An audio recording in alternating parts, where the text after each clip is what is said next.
So Brett and Lorna have joined us as well. Welcome. Tonight's sutta is on the, or tonight's class is on the Jambali Sutta, subtitled the Wastewater Pool. And this follows last week's class from the Pamadavaharan Sutta on refined or right mindfulness as the Buddha taught mindfulness, which followed our class on the importance of jhana meditation. And so this is a sutta that's uses metaphor almost throughout. The whole point of using these descriptive metaphors is to clearly define what an authentic Dhamma practice looks like. And this is a sutta that gets to very subtle levels of understanding. It's a brilliant sutta. The Buddha addresses those gathered. Friends, there are 4 types of Dhamma practitioners. There is a type of Dhamma practitioner that enters and remains in mental absorption, or the jhanas, and experiences a certain peaceful awareness release. Meaning, peaceful awareness release means they're developing a certain measure of calm.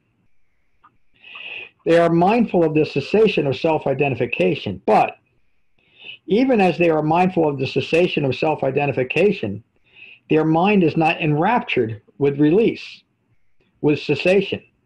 They do not grow confident or steadfast or well-established in the cessation of self-identification. The line, their mind is not enraptured with release, is a slightly involved way of saying they're clinging. They're hanging on tenaciously to fabricated views. Even though at this point in their Dhamma development, they are recognizing it. The Buddha alludes to that, to their level of mental absorption. They've developed the tool of concentration to the point where they're able to recognize fabrications, yet they are clinging to the fabrications. They're going through this process almost grudgingly, like they're doing it for someone else.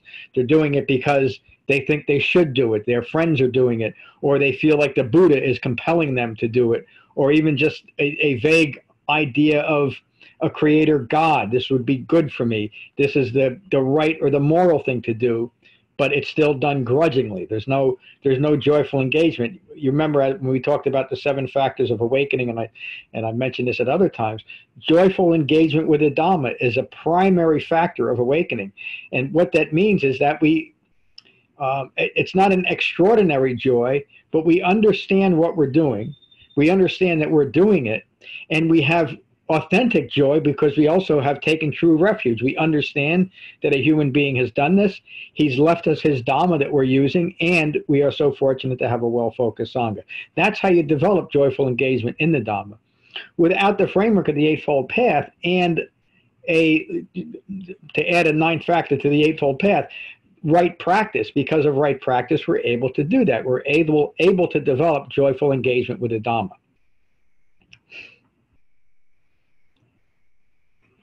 For them, the final cessation of self-identification cannot be expected.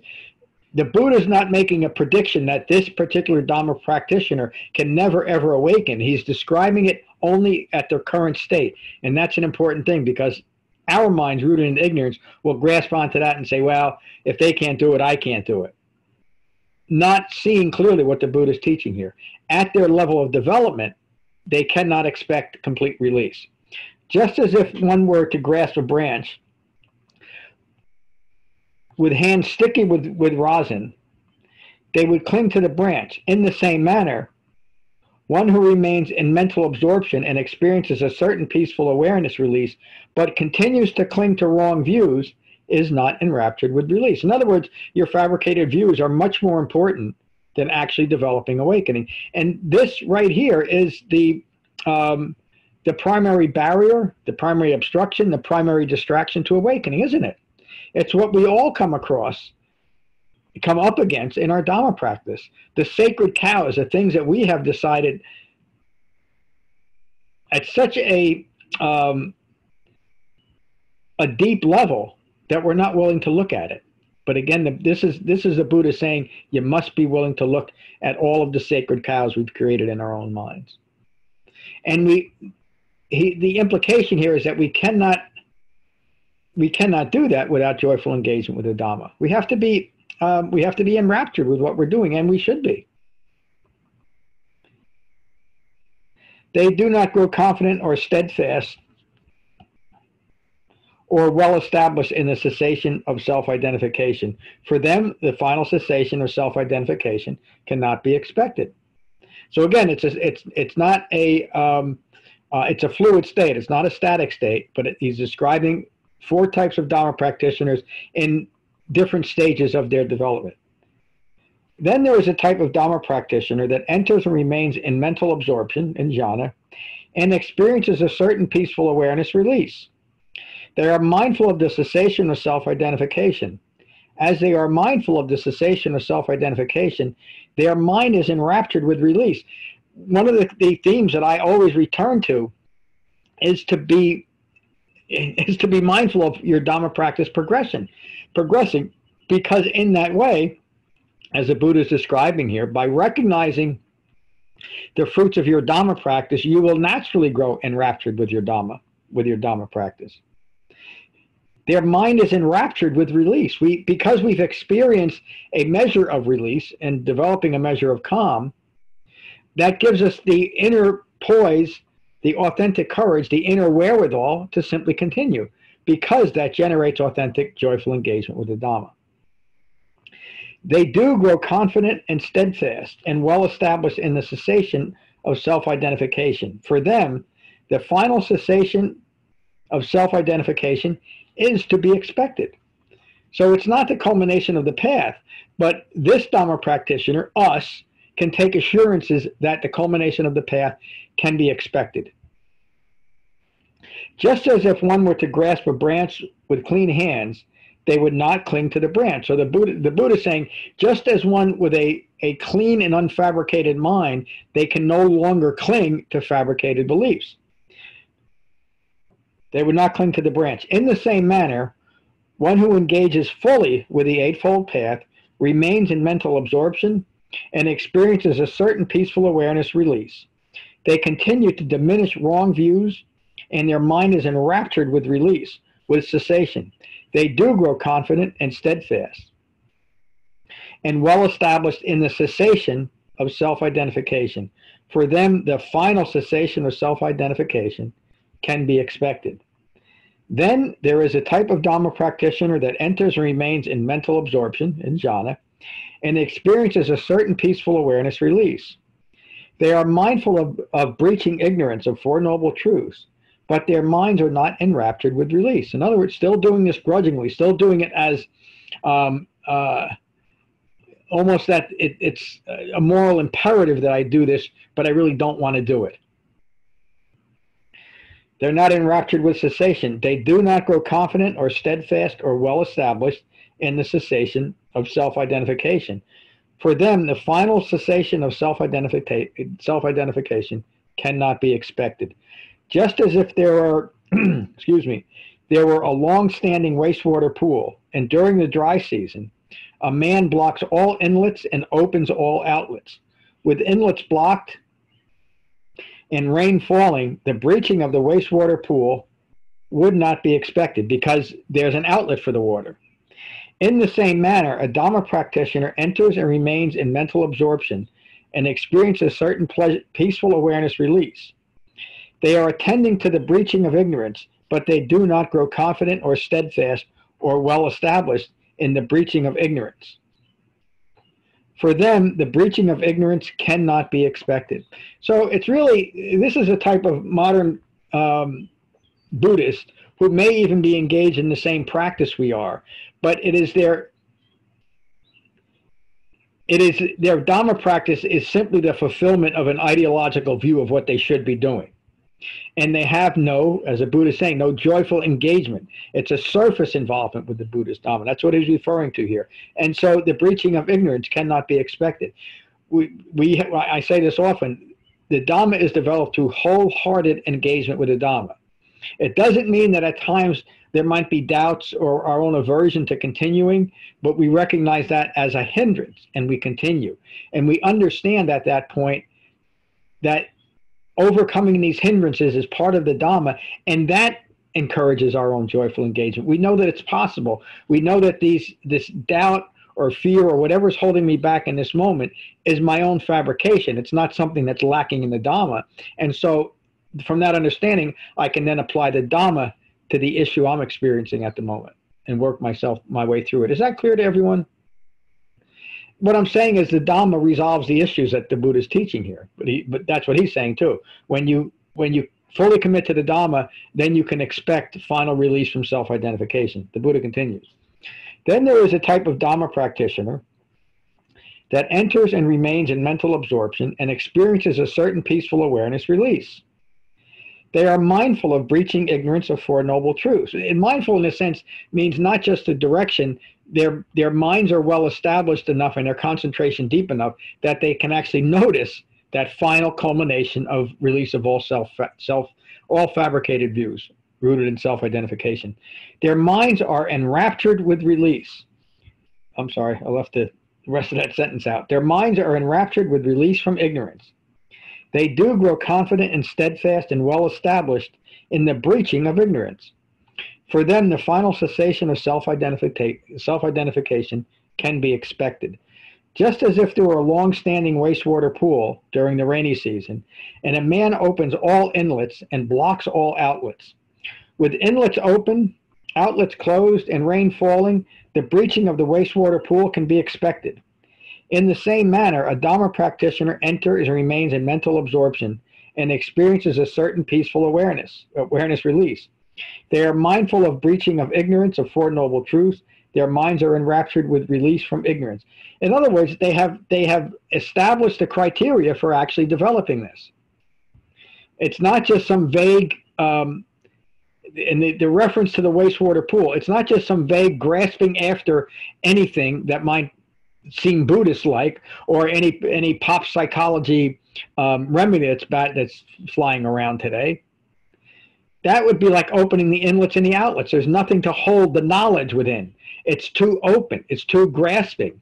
It's too modern in the idea that all Buddhist teachings lead to the same thing. That's what the Buddha's talking about here, because that was a prevalent thought during his time. It's all the same thing. Let's just do whatever we feel like doing, and we'll make believe we're actually practicing the Buddha's Dhamma. The Buddha said, no, you can't do it. If you want to be a Dhamma practitioner, you have to actually practice the Dhamma, and it's best done with joyful engagement with a Dhamma that's born of understanding.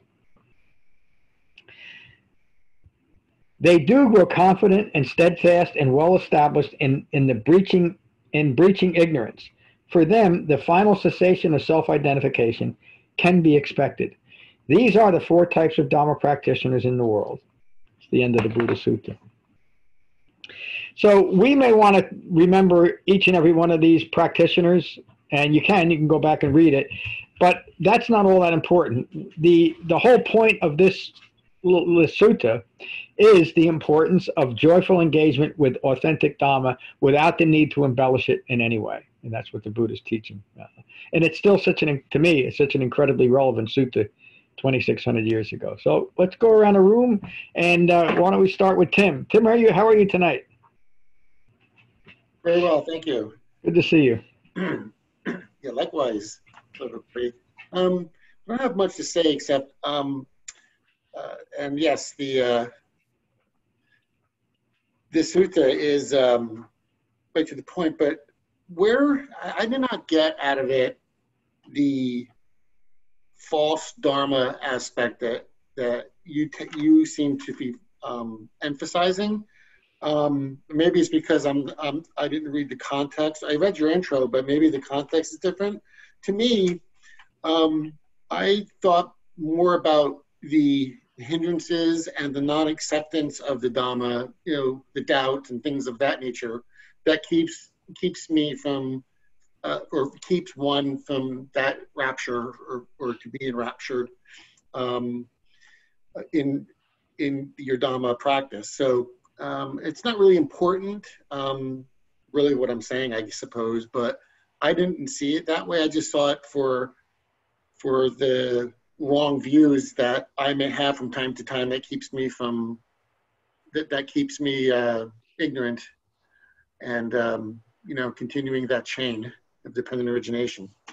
Yeah, yeah, that really is the point of this suit. This suit. It's not so much false dharmas, although that's a part of almost all of the Buddhist teachings, because like today, the people during his time were exposed to all kinds of different teachings and would bring it into Dhamma practice, and he's referencing that in certain ways. But from a well-focused Dhamma practitioner, it's really the hindrances that we're talking to here. So that it was really great insight to bring that up. Thank you. Brett, how are you? I'm good. Thank you for the teaching. My pleasure. I think I've, in different times of my life, I think I've been a different Buddha, different type of practitioner. Now I'm, my mind might not be as clear, and I'm working on that. And you probably receive a phone call and some questions about some different things. But I was definitely useful and helpful to hear this tonight. So thanks. Thank you, but I look forward to talking to you soon. I think that's Sarah way down at the bottom of her screen. How are you, Sarah? There you are. Hello. How are you? I'm one of those. I'm one of those kinds. Which kind? I'm the kind that I think I take joy in it, but not enough to stay grounded in it. And I've wondered what it would take to kick me into actually the stability of it, because just the times when I've experienced it, even just a little bit, just seasons where I've actually developed it, meditation as a practice in the context of the Eightfold Path. Well, it's been very tranquil, and I do wonder how come I don't just stay grounded in it. And then it sounded like something that you were saying and expounding on actually kind of answered that specific question, and my mind had wandered. I missed it. Well, so Sarah, the key to continued and effective Dhamma practice is the practice itself. So those times that you've experienced the benefit of it, it's important to recognize that, but also allow that to encourage the next moment of your Dhamma practice. But it does take continued right effort. The sixth factor of the Eightfold Path is there for a reason, to remind us that we actually have to continue with the practice. So the only thing that I would say is holding you back is just that continued, consistent practice. And also recognize when the benefit is there, that where it's coming from. It's not magic. It's from your own efforts within the framework of the Dhamma itself that's developing that. So, and that helps generate that joyful engagement with the Dhamma. It's good to see you tonight. Lorna, how are you tonight? Good, thank you. Thank you for your teaching, John. My pleasure. I think at the bottom for me, I can relate to all of the different conditions of the 4 types of meditation. Me too. You drift out to one into another.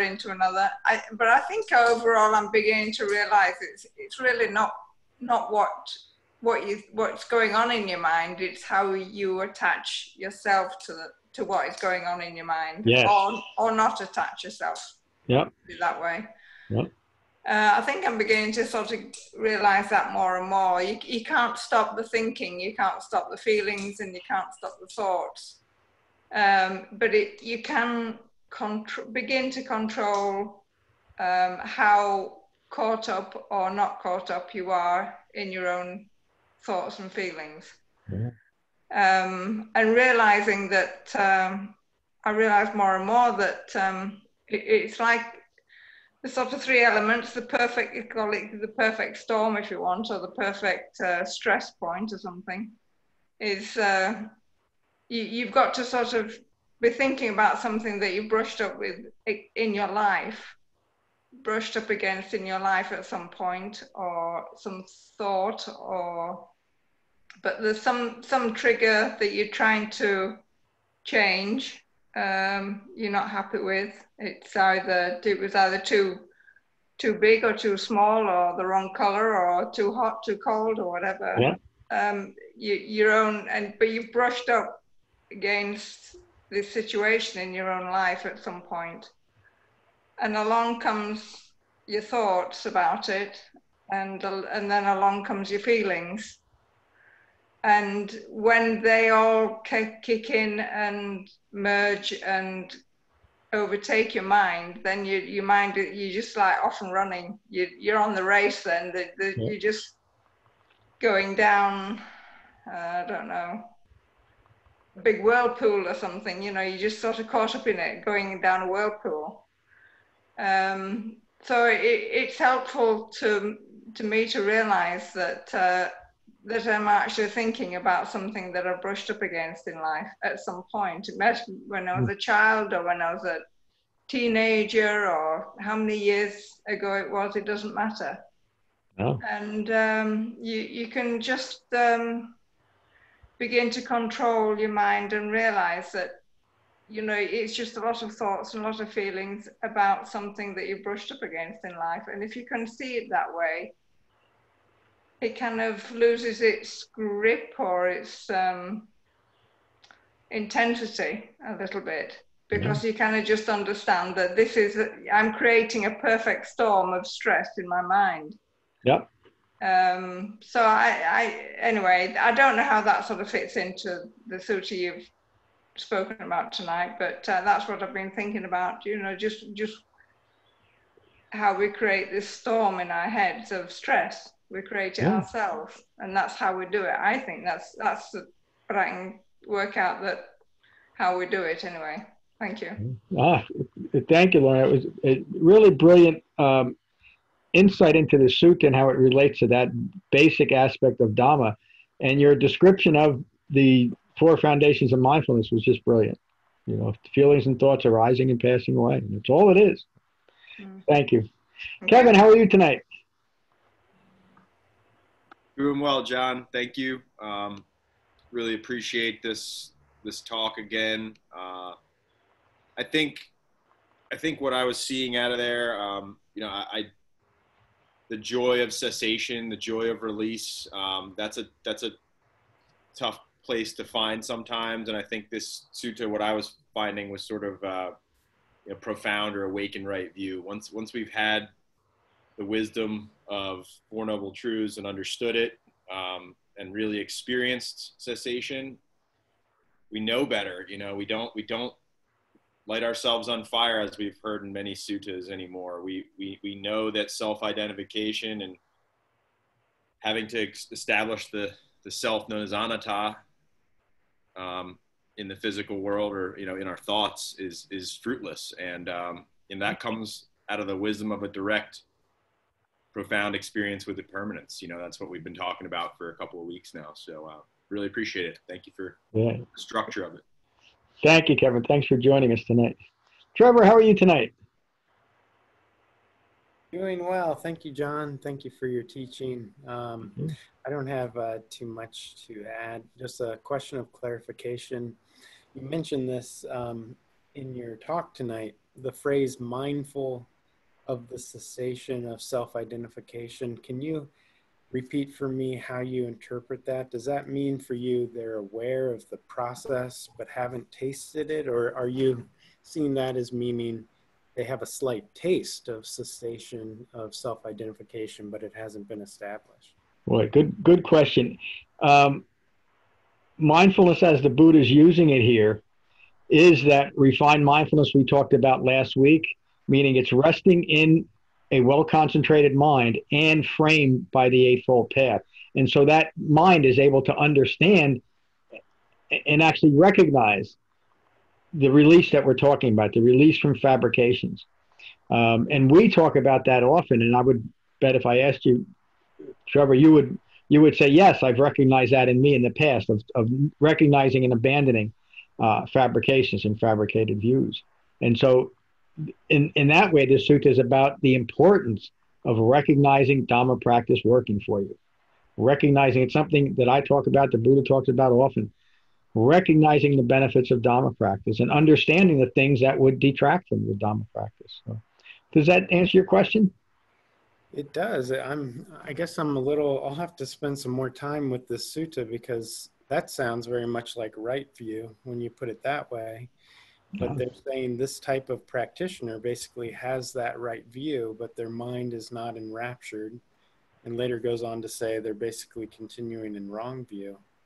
So I think that's the part I'm missing. So right view is not a static state. It doesn't just describe the awakened state of a human being. Right view is a view that is expressed by joyful engagement with the Dhamma, meaning because we understand it and because I have the right view of what I'm doing, I might not be at the end of the path like the Buddha is talking about here, but the end of the path, the culmination of fully developed right view, can be expected because I'm actually practicing the Dhamma. And I'm practicing it with enthusiasm, with joyful engagement. Another word, it might be an easier word to understand. Joyful engagement can also be called enthusiasm, which the root of that is enthos, which means to be inspired. So joyful engagement could be seen as being inspired by the Dhamma. It's something that it's a real inspiration, isn't it? Because it's something that inspires us to something that we can actually experience. So maybe that's a better way of looking at it. That helps. Thank you, John. Yeah, great question, Trevor. Thank you. Julia, how are you tonight? Hi, John. Very good, thank you. I wrote a couple notes. Hopefully I'm correct, because I wanted to get to the real meaning of this. When I first read this, I really like all the metaphors in here. For me, these type of things really make an impression on my mind. Mm. It provides like a visual, tangible way of understanding how you're supposed to engage with the Dhamma. Yeah. That's the way I looked at it. And the first Dhamma practitioner I saw as a person that was non-becoming, using the Eightfold Path as for salvific purposes, and that's the way I read the first one, and that's why they had sticky hands, because they were kind of clinging to, using the Eightfold Path kind of like a crutch, just to save them. Yeah. And then the second, is that correct, John? Mm-hmm. That's an authentic way to see that. Yeah, good. Thank God I saw it right. I know, right? Not becoming. The second one I saw as a person being mindful of the jhana was progressing, and so they're not clinging to the fabrications that they're not clinging to fabrications. That's what I should say, and they're using the Dhamma not as a crutch but as a guide. Yes. So they're not clinging to it for salvific purposes. Then when I came to the next one with the pool, the man who's during the dry season is blocks all the inlets and opens all the outlets. I kind of saw this one as an ascetic, a person who kind of starves themselves in order to become enlightened, and so that's not the correct. That's kind of like a calcification instead of allowing the Dhamma to flow through you. Yeah, I like that. That's really great insight. And then the last one I saw, when I saw the last one, I said, where it says the man opens all inlets and blocks all the outlets. I said, oh, the inlets, point of contact. And the outlets are blocked because we no longer act from wrong view and continue creating more karma by becoming. And so I thought that's what that one must mean. But I'm not exactly sure. That's kind of the way I looked when I read it. That's the way I saw it. So well, that is a profound right way to see this. And so the next time we get to the Jambali Sutta, I think I'll ask you to teach it. No problem. I'll study it hard then. Thank you, John. Thank you, Julia. How are you, Michael? Hi, everybody. I didn't even know what to say after Julia read that. I feel like just leaving the room. Yeah, I do too. In fact, drop the mic, right? Mic drop, right? Mic drop. Mic drop. Well, I'll stick around and muddy up the water, so to say. So basically, Julie and I had discussed the sutta a little while ago, and I really enjoyed it quite a bit. But I'm just going to go right to the last example there, and I just like the visual that's created there of this long-standing wastewater pool, and with the outlets blocked and the inlets left open. Okay, and as that fresh water comes in and the water rises, you know, that, like, I kind of like looked at that is like getting all the, you know, the dirt and the things that gather on the bottom as the waters come in. It's forcing all that, the ignorance, well, so, you know, so to say, up and out and over the top of the well and breaching the walls of the well. And I look at that as like, it must be such like a fantastic liberating release when all that rises up within us and comes out and flows out freely as we, walk the Eightfold Path and, work towards the cessation of ignorance, so. That's all I have on that. That's great, Michael. I mean, you're getting again to the heart of this. Just the symbolism of a mind rooted in ignorance is like the wastewater pool. That's the inference that the Buddha is teaching, and so that's a mind that is putrefied by its own thinking, right. Isn't it? Yes. Mm-hmm. And it's such a again. To me, it's a very, very powerful sutta that is completely useless unless you understand the context of the Buddha's Dhamma. And then we see it as what it really is. It's remarkable, and its depth of understanding that it teaches, and it's remarkable the depth of understanding that you're all pulling out of the sutta. I mean, it really is. I don't want to say it's surprising because I've been here for the whole ride along with you, but it's really remarkable that you're seeing, all of you see the fine points in the sutta. It's great. Jane, how are you? I'm fine, thank you. First of all, I appreciate what everybody said so far. I totally put some new ideas in my mind. What got me the most was the joyful engagement versus the blind following. I think for most of my life, I've been a blind follower. Things people said I should do, what was good for me.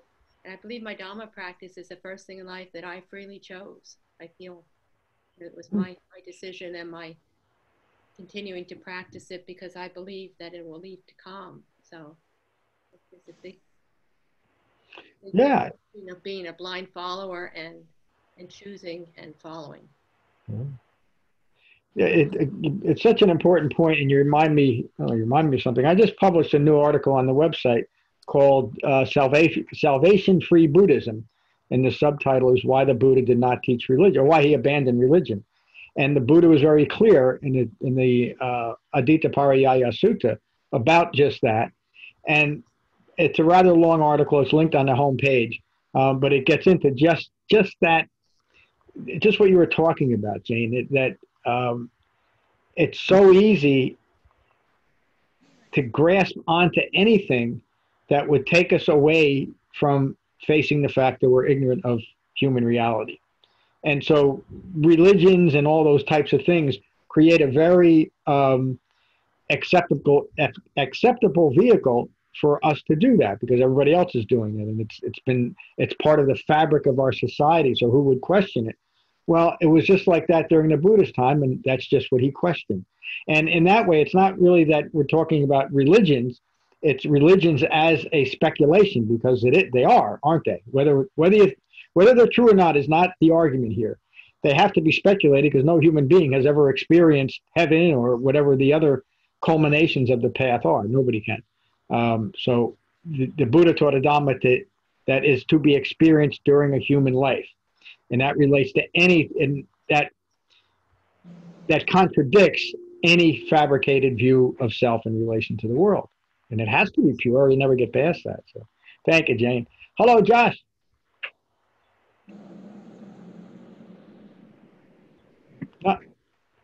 Hold on. How's that? I think you're good. I can't tell. Wait a minute. Josh, can you I can't seem to unmute your mic. Can you do it? Am I unmuted? There you are. How are you, my friend? Thanks, John, for the Sutta. Well, I'm still pretty new to this, so when I read the Sutta,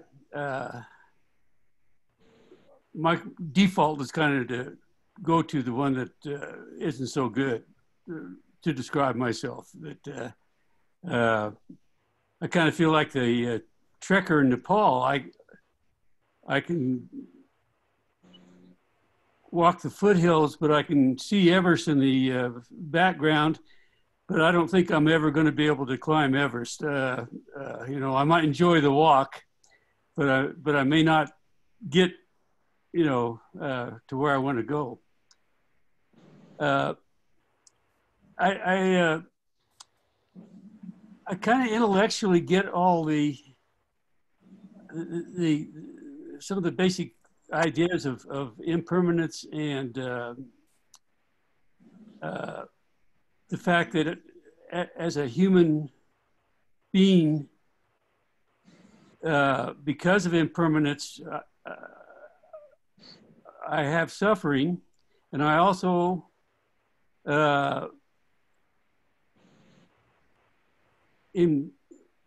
don't get the idea that I have a mistaken idea of myself.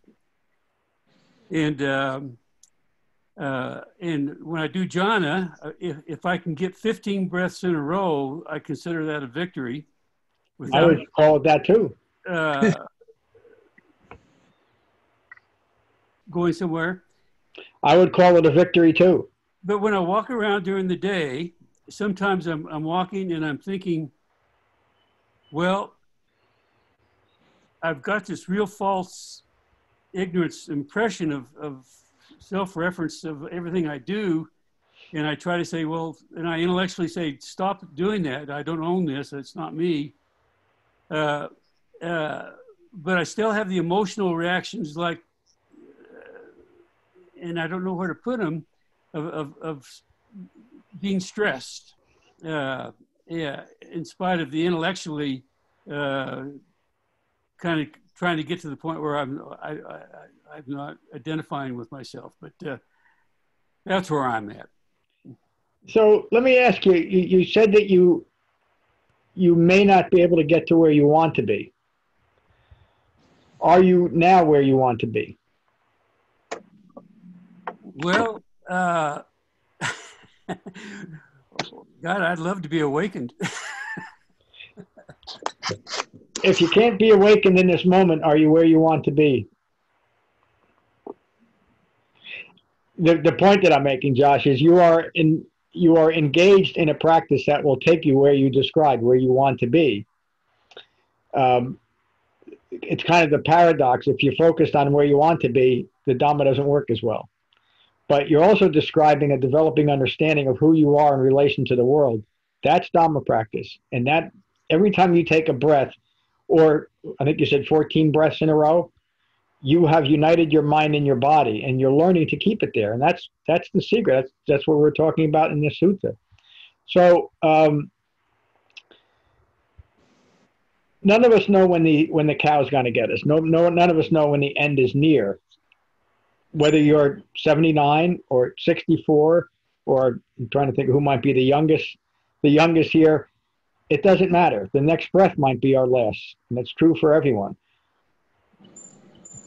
The only thing every one of us here has in our sangha tonight is the opportunity to awaken, and that opportunity is present in this moment. It's the same for you as for everyone else. In other words, you're practicing the same Dhamma as everyone else. And I think when you start seeing it that way, you've made incredible progress in a few weeks. Be more mindful of what has developed rather than where you got to go. You know, and again, that's an aspect of being gentle with yourself too. I would say I know you pretty well as far as the Dhamma is concerned.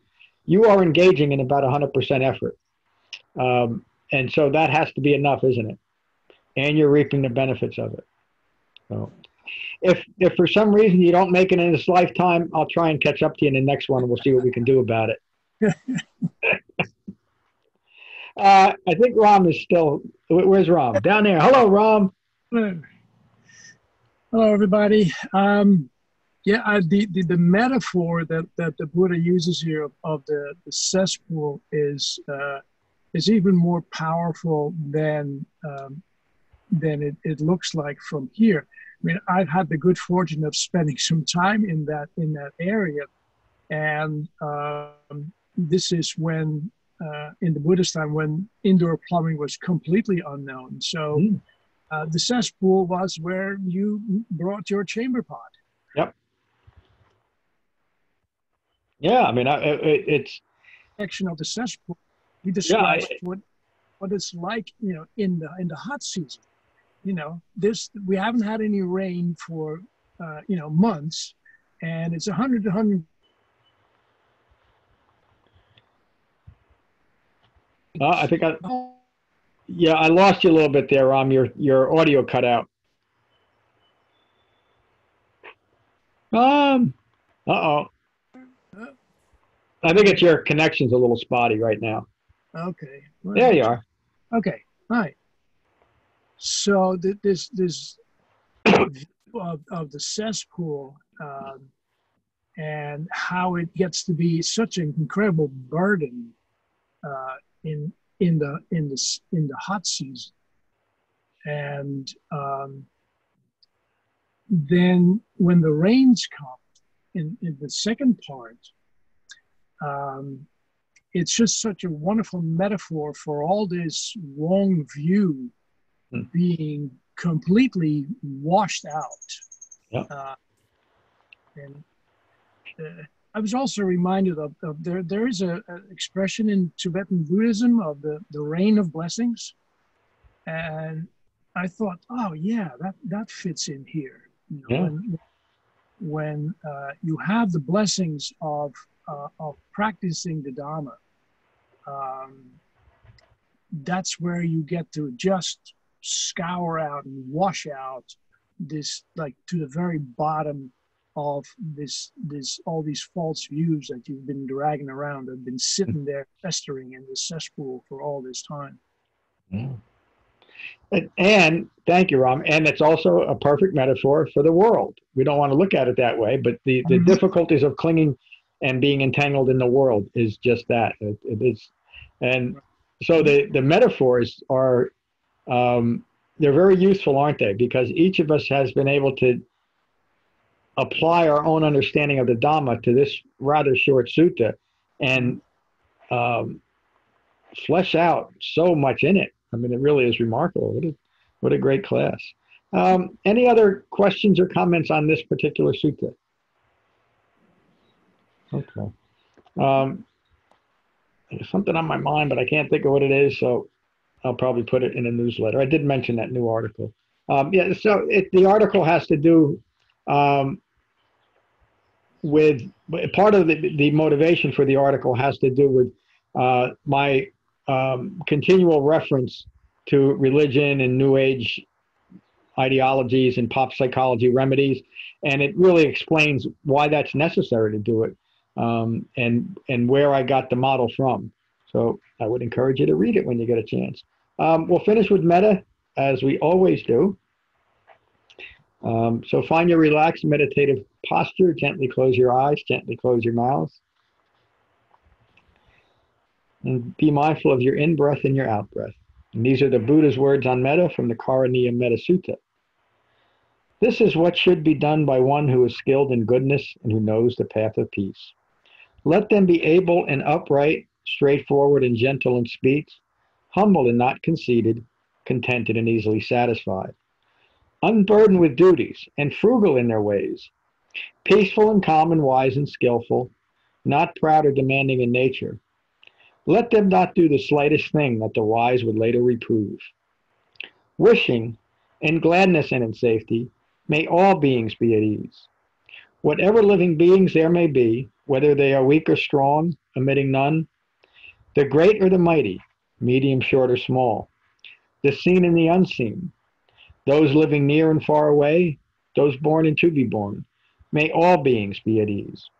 Let none deceive another or despise any being in any state. Let none through anger or ill will wish harm upon another. Even as a mother protects with her life her child, her only child, so with a boundless heart should one cherish all living beings. Radiating kindness over the entire world, spreading upwards to the skies and downwards to the depths, outwards and unbounded, freed from hatred and no will.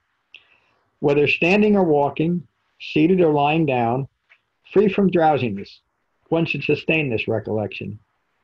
This is said to be the sublime abiding. By not holding to fixed views, the pure-hearted one, having clarity of vision, being freed from all sense desires, is not born again into this world. Hang on for a little bit. I just have a question I'd like to ask all of you. I'm going to close the recording. Thank you for a wonderful class. Okay.